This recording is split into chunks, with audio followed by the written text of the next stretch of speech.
William Morrow and Harper Audio present No Offense, a novel by Meg Cabot. Performed by Piper Goodeve. Chapter 1. Molly. The program wasn't going the way Molly had planned. Oh, the children were delighted with the cookies that Island Bakery had provided. They were having fun slathering on the frosting and sticking on the different colored candies. Most of these were going into their mouths, actually, but that was fine. That wasn't the problem. The problem was who else had shown up to the program, besides the children and their parents. Boom chicka boom boom boom, Elijah Trudeau said, manipulating a gingerbread man he'd decorated to resemble an extremely well-endowed male adult entertainment star into French-kissing an equally well-endowed gingerbread woman. Get a load of this, kiddies. The children, not having any idea what Elijah was doing, laughed delightedly. The few parents who'd squeezed into the tiny child-sized chairs around the play table in the children's section of the Littlebridge Island Public Library did not laugh. They stared in horror at the teenage boy. "Elijah," Molly said in a firm tone, "could I have a word with you in private, please?" "Not right now, Miss Molly," Elijah said, forcing his gingerbread cookies to do something sexual that Molly was fairly certain was illegal, even in the state of Florida.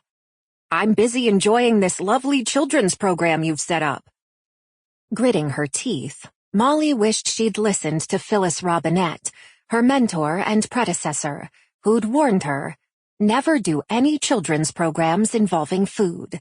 They don't end well."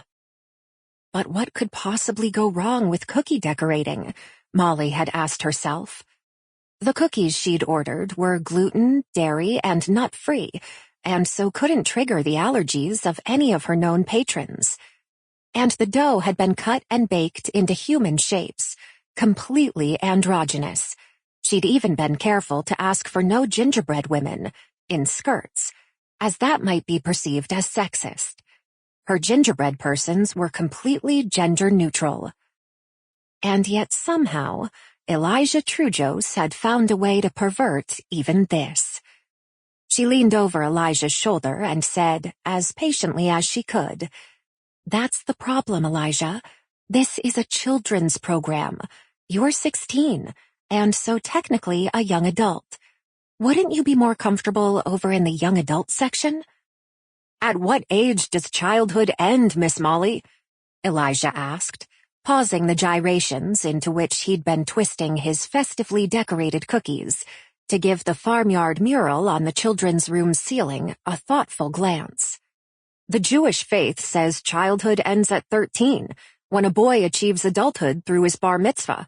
Here in Florida, 18 is considered the legal age of consent, at which we can also vote and join the army to sacrifice our lives for our country.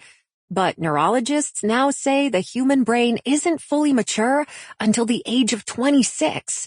So shouldn't the Littlebridge Island Public Library allow their patrons to remain in the children's section until at least that age?"